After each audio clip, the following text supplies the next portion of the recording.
இந்த western civilisation என்னென்னலாம் கற்றுக் கொடுத்தோம், ஆத்தானாயும் அரைகுறையான மூடத்தனமான கருத்துக்கள் மட்டுமல்லாது அதை அடிப்படையா வச்சு நீங்க திங்க் பண்ணீங்கன்னா எக்காலத்தும் டிப்ரெஷன்லயும் லைஃப்லெஸ்ஸா இகம் நரகமாக இந்த ஹிந்து சிவிலைசேஷனல் நேஷன் அதோட ஜிடிபி வேர்ல்டோட ஜிடிபியில 40%. இதை ஒரு தேசம் தனித்தனி பிரதேசம் அப்படி வேணா சொல்லிக்கலாம். வேற வேற பிரதேசங்கள் வேற வேற பேர் ஆண்டார்கள், ஆனா ஒரு தேசமா இருந்தது.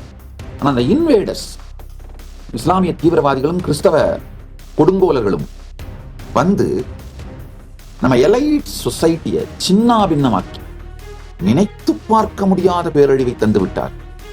கிறிஸ்தவ கொடுங்கோலர்கள் காலனைஸ் பண்ணி வச்சிருந்த அந்த நாடுகள்ல 25 ஃபெமைன் தொடர்ந்து 25 பெரும்பஞ்சங்களை ஆர்டிபிஷியலா உருவாக்குனாங்க. அப்ப என்ன ஆச்சுன்னா நம்முடைய டிஎன்ஏ ஜீன்ஸ்லாம் ஸ்டார்வேஷனுக்கு அடாப்ட் ஆயிடுச்சு.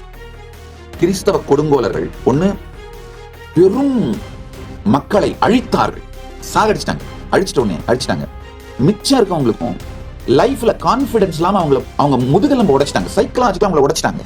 கடந்த காலம், நிகழ்காலம், எதிர்காலம் இந்த வெஸ்டர்ன் சிவிலைசேஷன் என்னென்னலாம் கற்றுக் கொடுத்தோம், ஆத்தானாயும் அரைகுறையான மூடத்தனமான கருத்துக்கள் மட்டுமல்லாது அதை அடிப்படையா வச்சு நீங்க திங்க் பண்ணீங்கன்னா எக்காலத்தும் டிப்ரெஷன்லயும்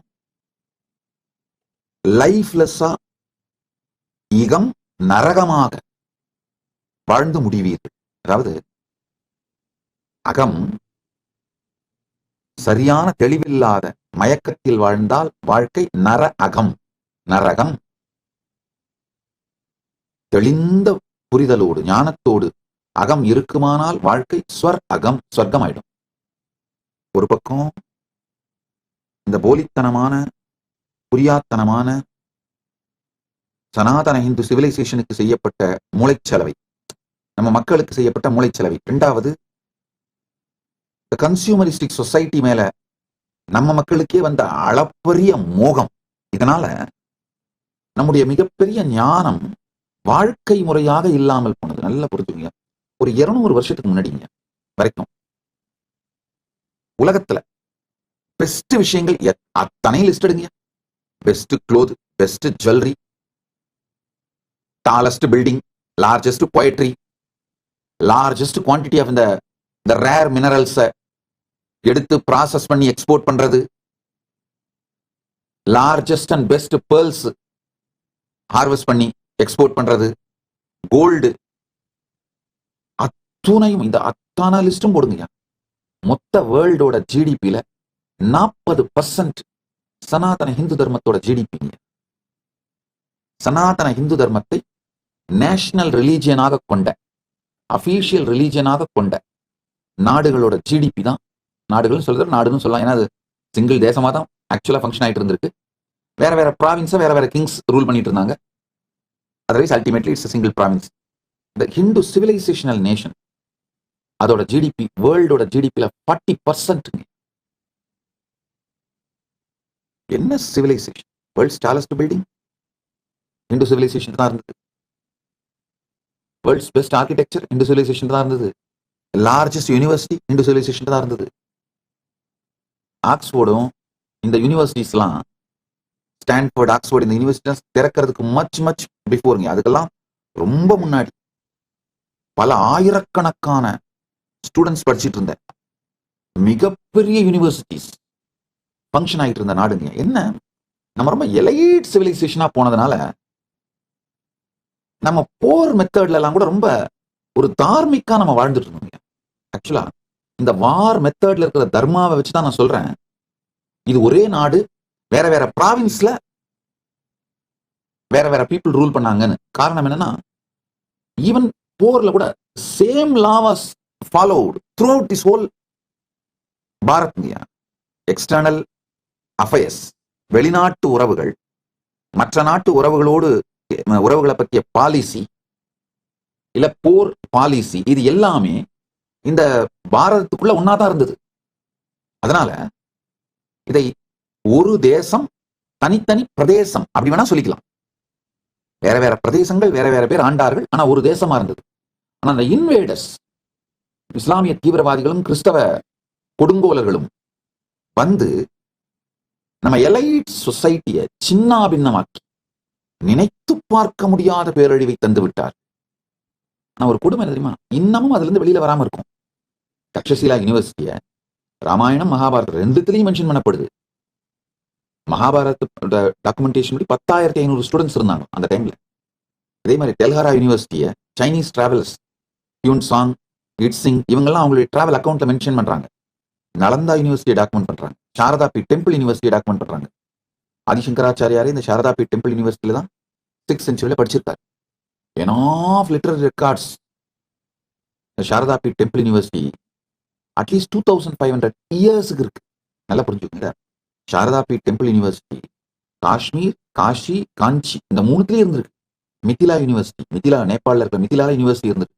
ஏனியா சொல்ல வருகின்ற இந்த சத்தியங்களை புரிந்து கொள்ளும். நீங்க நினைச்சிட்டு இருக்கிற உங்க வாழ்க்கையில கடந்த காலம், நீங்க உங்க வாழ்க்கையில நினைச்சிட்டு இருக்கிற எதிர்காலம், உங்க எதிர்காலம் வேற ஒண்ணும் இல்லைங்க. உங்களுடைய விருப்பத்தையும் மீறி உங்க மனம் உங்களை கடத்திட்டு போய் வச்சிருக்கிற இடம் தான் எதிர்காலம். எதிர்காலங்கிற சிறையில இருந்து உங்களை விடுவிக்காது. நீங்க எப்ப எந்த வாழ்க்கையில இது வந்துருச்சுன்னா வாழ்க்கையிலேயே செட்டில் ஆயிடுவேன், பெரிய நிம்மதி ஆனந்தமா இருப்பேன்னு நினைப்பீங்க. அது வந்த உடனே 24 மணி நேரத்துக்குள்ள உங்க மனசு என்ன பண்ணும், உங்களை திரும்ப கடத்திட்டு போய் அடுத்த எதிர்காலத்துல வச்சிரும். 24 மணி நேரம் நான் சொல்றதெல்லாம் ஜாஸ்தி, 10 நிமிஷம் தூக்கிட்டு போயிடும்.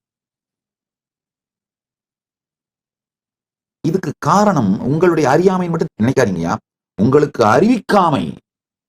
உங்க எஜுகேஷன் சிஸ்டத்தை கேள்வி கேளுங்கயா. அதாவது கொஸ்டின் பண்ணாம நீங்க ஏத்துக்கிட்ட அசம்ஷன்ஸ், உங்க மேல திணிக்கப்பட்ட அசம்ஷன்ஸ் உங்களை சிதைத்து சின்னாபின்னமாக்கி விட்டது. அந்த அசம்ஷன்ஸ் தான் உங்க வாழ்க்கையில நீங்க படுற எல்லா பிரச்சனைகளுக்கும் காரணம்.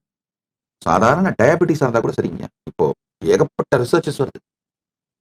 குளோபல் மீடியா சொல்லுது colonisation is responsible for the diabetes in South Asian Nations. நீங்க கேப்பீங்க, என்ன சாமி சொல்றீங்க? டயபெட்டிஸுக்கும் நம்ம கிறிஸ்தவ கொடுங்கோலர்கள் ஆட்சிக்கும் எப்படி சாமி சம்பந்தம்?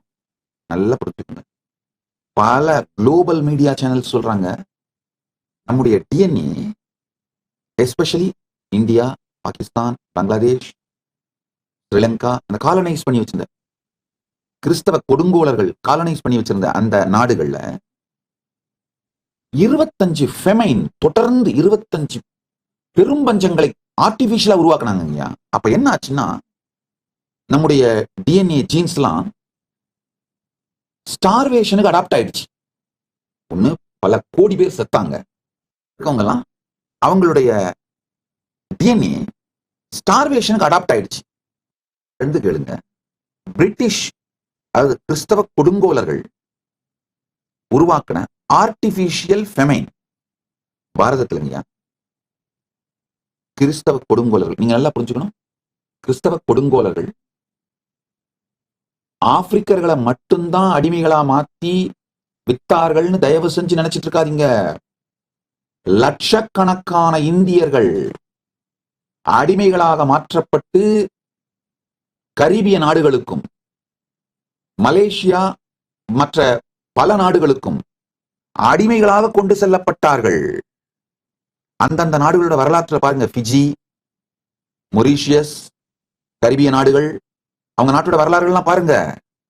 இந்த ஆர்டிபிஷியல் ஃபெமைன், அதாவது செயற்கையாக உருவாக்கப்படுகின்ற பஞ்சத்தினால அவங்க என்னென்ன அச்சீவ் பண்ணாங்கன்னு பாருங்க. இந்த கிறிஸ்தவ கொடுங்கோலர்கள் ஒண்ணு பெரும் மக்களை அழித்தார்கள், சாகடிச்சிட்டாங்க.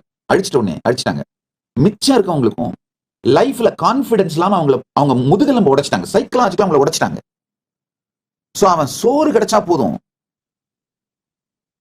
எதுவுமே எதிர்த்து போராடத்துக்கு அவனுக்கு மனதிலேயோ உடம்புலயோ சக்தி இல்லாம சின்னாபின்னமாக்கிட்டாங்க. இன்னொரு முக்கியமான விஷயம், சாப்பாட்டுக்கு வழி இல்லாம அவனை மாத்தின உடனே அவன் அடிமையாக இருப்பதற்கு தயாராயிட்டான்.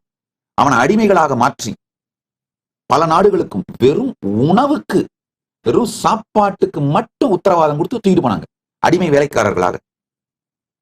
இந்த மாதிரி பல கொடுமைகள்ல என்ன நடந்ததுனாங்க, அதாவது 89 ஆண்டு கிறிஸ்தவ கொடுங்கோலர்கள் நேரடியா ஆட்சி செஞ்சப்போ 25 மிகப்பெரிய செயற்கையான பஞ்சங்களை உருவாக்குனாங்க.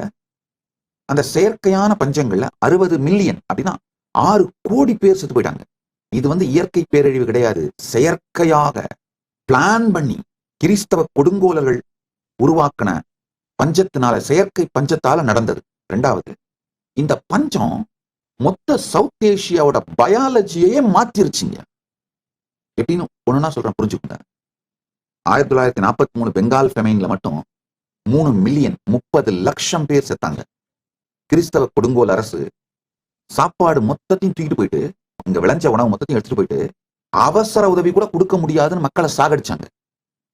இன்னொரு கொடுமை, பல நேரத்துல உணவை எடுத்துட்டு போய் கடல்ல முழுகடிப்பாங்களாம். ஏன்னா அப்பதான் இவங்க சாகணும் அப்படின்னு, நாம சாகணும் அப்படிங்கிறதுக்காக கடல்ல எடுத்துட்டு போய் உணவை முழுகடிப்பாங்களாம். நல்லா புரிஞ்சுக்கோங்க. இப்ப நீங்க கிறிஸ்தவர்களாக மாறி மதம் மாறி, இஸ்லாமியர்களாக மதம் மாறி, அல்லது நாத்திகர்களாக மதம் மாறி, அதே கிறிஸ்தவ கொடுங்கோல் ஆட்சியை அவர்களுடைய பாலிசிஸ சப்போர்ட் பண்றவங்களா இருந்தா கூட நீ மனத்தால் வேணா மாறிடலாம். உன் டிஎன்ஏவும் ஜீன் இதே தான்ப்பா, உனக்கும் டயபெட்டிஸ் வந்தது காரணம் கிறிஸ்தவ கொடுங்கோலர்கள் உருவாக்கிய செயற்கை பஞ்சம்தான். உடல்கள் வந்து சர்வைவல் அடாப்டேஷன் நிரந்தரமா மாத்தி ஃபெமைன் ரெஸ்பான்ஸ் பேட்டர்னை பயாலாஜிக்கல் சிஸ்டம்ல பதிச்சுக்கிச்சிங்க.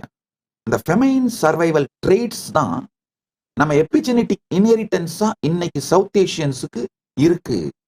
அதனாலதான் டயபெட்டிஸ் ரிஸ்க் ரொம்ப அதிகமா இருக்கு. திரும்ப திரும்ப திரும்ப ஸ்டார்வேஷனுக்கு உட்படுத்தப்பட்டதுனால உடல் எனர்ஜியை சேமிக்கிறதுக்காக பயாலஜிக்கலா அடாப்ட் ஆயிடுச்சு. அதனால இன்சுலின் ரெசிஸ்டன்ஸும் சுகர் ஃபேட் மெட்டபாலிசமும் மாற்றம் நடந்து அது பரம்பரையாக கடத்தப்பட்டது. ஆழ்ந்து புரிஞ்சுங்க. ஒரு பஞ்சத்தை கூட கடந்து உயிர் வாழ்ந்தால் அடுத்த தலைமுறையில டயபெட்டிஸ் ரிஸ்க் வந்து 2 மடங்கு ஆயிடும். பேர குழந்தைங்கள ஹை பிளட் சுகர் ரிஸ்க் அதிகமாயிடும் அப்படின்னு பல ஆய்வுகள் சொல்லுது உலகம் முழுக்க. இப்ப நான் சொல்றது எல்லாமே தெள்ள தெளிவான ஆராய்ச்சிகளின் மூலம் நிரூபிக்கப்பட்ட புள்ளி விவரங்கள். கொஞ்சம் இன்டர்நெட்ல ரிசர்ச் பண்ணுங்க, ஏஐல ரிசர்ச் பண்ணுங்க. நான் சொன்னது ரிசர்ச் பண்ணி பார்த்தீங்கன்னா உங்களுக்கே புரியும். ப்ரிசைஸ் டீட்டெயிலோட இந்த இன்ஃபர்மேஷன்ஸ்லாம் அவைலபிளா இருக்கு. உங்கள் எல்லா பிரச்சனைகளுக்கும் தீர்வுகளை பெற பகவான் நித்யானந்தரை கேளுங்கள். Ask Nithyananda AI.